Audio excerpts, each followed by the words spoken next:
Corretor aproximou as partes, assinou o contrato de venda e, na hora da escritura, uma das partes desiste. Honorário devidos, correto?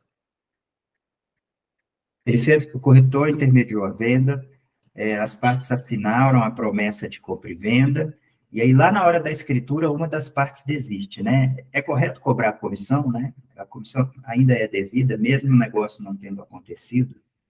E aí eu digo, Samuel, é sim, nesse caso é sim, ou vou até com a minha explicação demonstrar aqui como é que deve se comportar essa situação. É o seguinte, primeiro eu trago uma premissa errada de todos os, de muitos corretores que eu quero corrigir sempre nas minhas falas. Não é só porque aproximou as partes ou porque assinou o contrato que tem direito à comissão. Isso tem que ser corrigido. O corretor, hoje em dia, para ele ter direito à comissão, ele tem que chegar ao êxito do contrato. Lá no 725 diz que o corretor tem direito, 725 do Código Civil, diz que o corretor tem direito ao comissionamento desde que tenha alcançado o resultado previsto no contrato de mediação, ou seja, nessa promessa de compra e venda que ele faz com os clientes, que os clientes assinam, ele ainda tem que alcançar o que foi previsto ali para que ele tenha direito à comissão.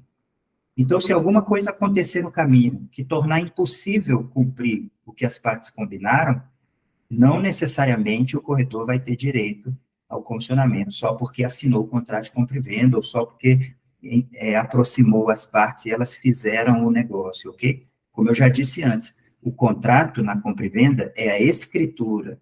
A promessa de compra e venda que a gente faz é um pré-contrato. É como se lá no lançamento, né, análogo ao regime de imóveis de lançamento, tivesse a proposta e o contrato. Lá nos lançamentos, o contrato é um pré-contrato também. O contrato efetivo vai ser escritura. Mas tem uma proposta antes, né? E veja como a proposta é frágil. O cliente pode desistir, o cliente, se ele não teve todas as informações, ele desiste sem ônus nenhum, né? Então, a gente tem que trazer para o contrato o comissionamento, ok? Para ficar claro entre as partes, quem vai pagar e quanto, mas tem que tem que diligenciar para que esse pré-contrato, que é a promessa de compra e venda, se confirme na escritura. Agora, no seu caso concreto, foi uma desistência. E nos casos de desistência, sim, o corretor tem direito ao comissionamento, mesmo que o contrato não se converta em escritura, ok? A letra do código diz, lá no 725, diz que o corretor tem direito ao comissionamento desde que tenha alcançado o êxito previsto no contrato de mediação ou nos casos em que uma das partes desistir. Porque se desistiu, não chegou até o contrato pela vontade das partes, e não por impossibilidade de cumprimento. E aí o corretor faz sim jus ao comissionamento.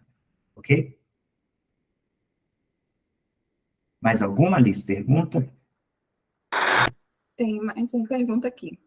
Qual deve ser o valor da multa por atraso no pagamento? 2% ou 10%? Bom, a gente está falando de compra e venda, né, de cláusulas na compra e venda, de imóvel, na promessa de compra e venda.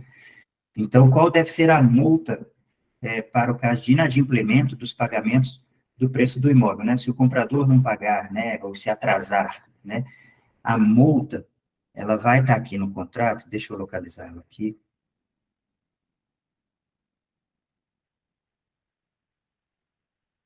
Aqui. Vou bem aqui em cima. Aqui.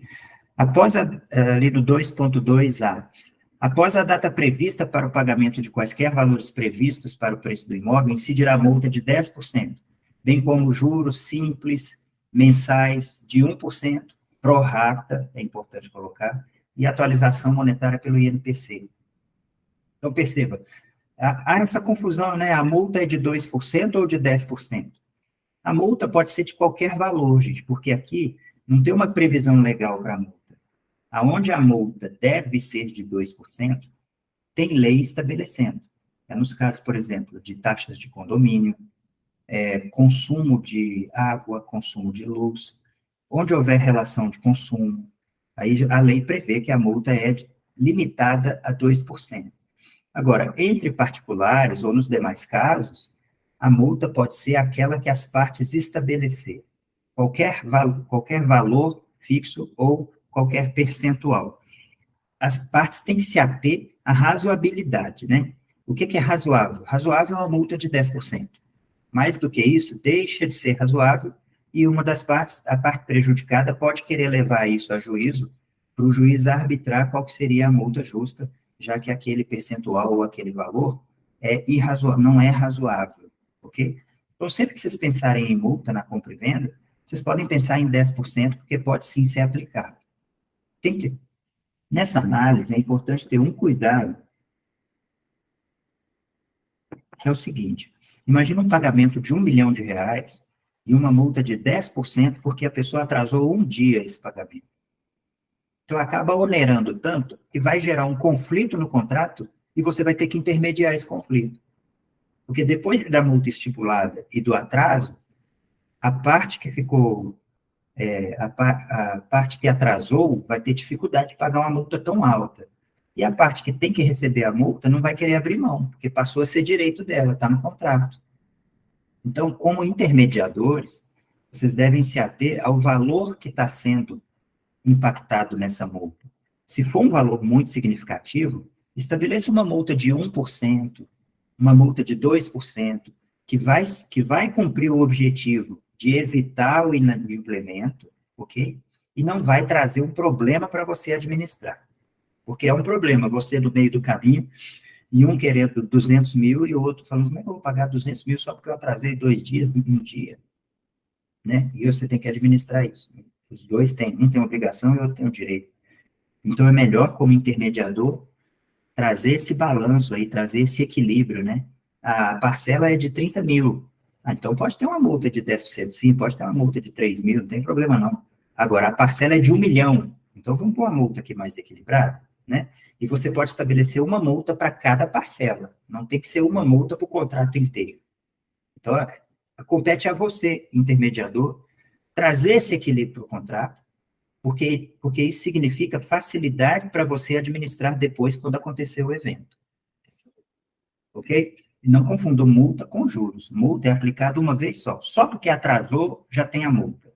E juros é o que vai ser aplicado durante o período do atraso. Então, os juros é de 1%. Juros não deve ser de mais de 1%. E o termo pró-rata dia ou pró-rata ou parcial em períodos de menos de um mês é importante, porque senão a pessoa atrasa 5 dias e você não pode cobrar juros proporcionais, porque se você não informar que vai ser pró-rata, você só pode cobrar 1% quando passar um mês. E a cada mês, você não pode cobrar por dias de atraso. Então, o pró-rata é muito importante nessa cláusula também. Ok? Então, é aqui, na cláusula que você vai falar da mora, né, de como vai se comportar em caso de atraso nos pagamentos, que você estabelece a multa, e essa multa pode ser uma para cada parcela, não precisa ser uma multa só para o contrato inteiro. E juros é o que é aplicado depois pela permanência no atraso, por isso, pró-rata dia. Quando você fala de correção monetária, é importante você estabelecer qual índice. Porque se você escrever só assim, vai ser corrigido monetariamente, por qual índice? Aí você abre espaço para confusão. Vai ser pelo IGPM, vai ser pelo INPC, vai ser pelo menor dos índices. E aí você vai ter que administrar essa confusão.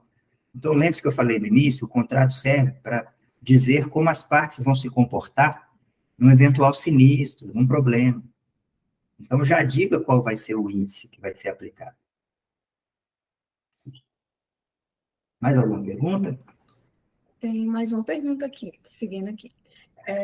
Como prever atraso na entrega do imóvel pelo vendedor? Gente, isso é muito comum de não estar nos contratos. Que lá no contrato de compra e venda, né, promessa de compra e venda, vai dizer, olha, o imóvel vai ser entregue na escritura, ou então o imóvel vai ser entregue em 30 dias após a escritura, enfim. O contrato vai definir a data que o imóvel vai ser entregue. Agora, o contrato não define qual vai ser a multa caso ele não entregue. Então, você tem que estar atento a isso. Então, tem lá, logo depois que, deixa eu localizar aqui, aonde é que fica isso aqui no contrato. Lá da posse do imóvel. Ó, Aqui, ó. Eu pus aqui, ó. Estando quitado o preço do imóvel e não sendo entregue o imóvel desocupado, né, livre de coisas e pessoas. Então, o vendedor, que é aquele que está com a posse do imóvel, vai se inserir em multa. Aqui, no caso, eu pus de R$ 100 por dia até a efetiva tradição. Tradição é a entrega do bem, né? R$ 100 por dia. Como é que você estabelece essa multa? Perceba que ela não pode ser aquela multa de inadimplemento que a gente viu lá em cima, para o pagamento das parcelas, porque aqui na entrega do imóvel, normalmente o comprador já pagou muito do valor. Normalmente já quitou o preço do imóvel, né? O que é mais comum é a entrega do imóvel 30 dias após a escritura, e a escritura traz a quitação do imóvel. Então, colocar 10% do valor do imóvel para uma multa porque não entregou o imóvel, vai resolver só judicialmente. Não tem outro jeito. Então, você tem que trazer uma multa específica para o atraso na entrega do imóvel. Aqui eu estou sugerindo R$ 100, mas a formulinha que o intermediador deve aplicar é a seguinte: essa multa ela tem que ser um valor mais alto do que seria o aluguel. Pense, por exemplo, em 2 aluguéis para aquele imóvel. Isso já vai ser o bastante para que o vendedor não se veja motivado a atrasar a entrega para não ter que pagar um aluguel lá num outro imóvel, por exemplo. Porque com o valor que ele vai pagar de multa, ele pagaria 2 aluguéis semelhantes. Então, você pega o valor do aluguel daquele imóvel, multiplica por 2, que aí você vai ter o valor de 2 aluguéis, e aí você divide por 30. Esse é o que seria o valor diário do aluguel, de 2 aluguéis daquele mesmo imóvel. E aí você pode estabelecer uma multa diária desse valor que vai representar 1/30 de 2 aluguéis. Que aí nunca vai ser vantagem para o vendedor atrasar a entrega do imóvel só para não ter que pagar um aluguel em outro imóvel. Não é comum ele só poder sair depois que ele tiver um outro imóvel, ele vende aqui, vai fazer negócio num outro imóvel para ele poder se mudar para lá, e aí nessas transações aí pode acontecer de atrasar a entrega do imóvel para ele. E aí, se você não põe uma multa para o atraso na entrega, ele permanece no imóvel e não foi pactuado qual seria a penalidade. Se você coloca uma multa muito alta, ele vai levar isso a juízo para discutir a multa. Então, colocar uma multa específica e equilibrada. No caso de multa para o atraso na entrega, 1/30 de 2 aluguéis eu considero bastante razoável e cumpre o objetivo, né? Até o comprador que não pôde ir para o imóvel porque ele não foi entregue ainda, ele vai estar sendo ressarcido no valor de 2 aluguéis daquele mesmo imóvel, quer dizer, ele vai poder continuar pagando aluguel no imóvel onde ele está, ou ele vai poder ir para um outro imóvel pagando aluguel até que o dele seja entregue. Então, vai haver uma compensação num valor razoável, né? E que iniba o inadimplemento. Tem uma pergunta aqui bem interessante do Heitor. É obrigatório constar no contrato que as certidões foram apresentadas? E se sim, por quê? Então, não é obrigatório constar no contrato que as certidões foram apresentadas, mas, como eu já disse aqui, reforço. É obrigação do corretor de imóveis apresentar às partes os riscos do negócio, informar às partes os riscos do negócio. Então, é uma obrigação do corretor de imóvel informar, apresentar as certidões. Ela pode estar positiva ou não, mas é obrigação dele apresentar, ok? E aí, para ele comprovar que ele apresentou as certidões, é importante que ele coloque no contrato uma cláusula dizendo quais foram as certidões que foram apresentadas. Aí tem lá, ó, aqui mais em cima um pouquinho. Ó, foram apresentadas pelo promitente vendedor os seguintes documentos. Aí vem documentos do imóvel, né, certidão de ônus, negativa de PTU e declaração de inexistência de débito de condomínio, se for o caso de imóvel em condomínio. E depois, certidões do vendedor. E aí são todas aquelas que a gente já conhece. Então, se ele emitiu, se ele vai apresentar, faça constar no contrato que ele vai estar comprovando que ele apresentou. Ok? Se ela está positiva ou não, aí é um outro ponto. Mas a obrigação dele é de apresentar. Então, ele deve fazer constar. É bom que ele conste no contrato que ele apresentou e as certidões que ele apresentou. ok? É uma resguarda, é uma prevenção para o intermediador, para o corretor de imóveis, né? Aí eu chamo a atenção para mais uma coisa que eu marquei aqui de amarelo. Gente, preste bastante atenção no que eu vou dizer. Eu tenho reforçado isso aqui para as imobiliárias que eu assessoro, para os corretores que eu conheço, ok? Preste bastante atenção nisso. Hoje em dia, a fraude à execução fiscal é considerada presumida de forma absoluta. Então, não adianta a gente olhar só os vendedores atuais na matrícula. A gente tem que analisar se existe processo de execução fiscal para os vendedores anteriores, que vão constar na matrícula, quando o imóvel é matriculado, né? E aí a gente emite essas certidões, aí mostra que a época da venda deles, né, que são os vendedores anteriores, a época das vendas anteriores, os respectivos vendedores não tinham execução fiscal. Aí a gente cerca, a gente previne a hipótese de uma fraude à execução.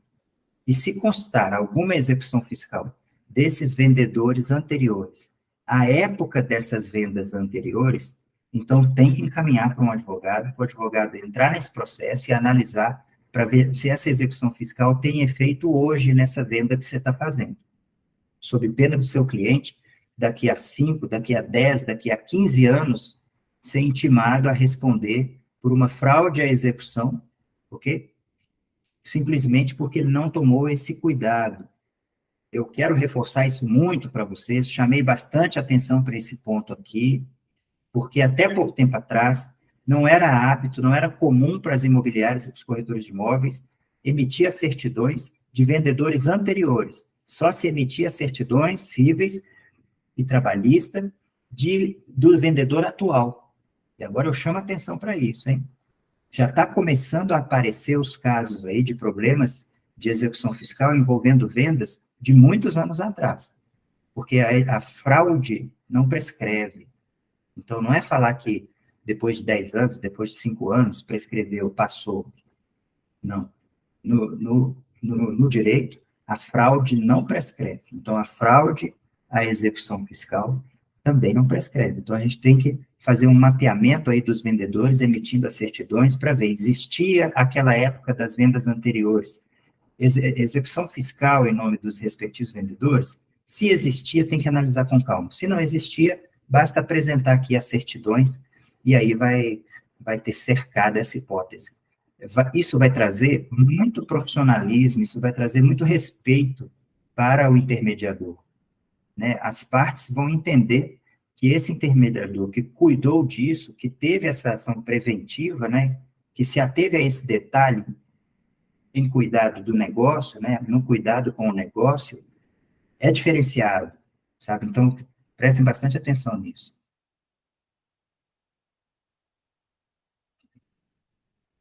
O Rogério levantou a mão, né, Rogério? Pode falar. Bom, nós não combinamos, não, mas você acabou de tocar num ponto que aconteceu comigo. Eu estou vendo que você continua aprendendo muito aí na Imobiliária Acontece. Pois é, você fez um relato aí do encontro nosso, que deve ter uns 18 anos. É isso. Continuamos na mesma toada. Nós tivemos recentemente um cliente, levou um conjunto de 7 salas para a gente alugar para ele. E ele me relatou que estava com um problema, tinha recebido uma notificação da Receita Federal, tentando desfazer a compra que ele havia feito dessas salas já há uns 5 anos antes. E ele me contou rapidamente o caso, eu tirei a documentação, as certidões de ônus, e fui verificar e realmente constatei. Essas salas pertenciam a uma determinada empresa, e essa empresa tinha bastante execução da Receita Federal. Então, essa empresa vendeu esses imóveis para uma segunda empresa que não tinha nada em seu nome. e verificando a documentação, nós descobrimos que eram parentes entre si, né? E essa segunda empresa, então, vendeu para ele. À época, o corretor tirou a documentação e foi uma coisa assim rápida, né? Passou para uma que 1 ou 2 meses depois passou para ele. Então, ficou bem caracterizado que houve uma fraude, né?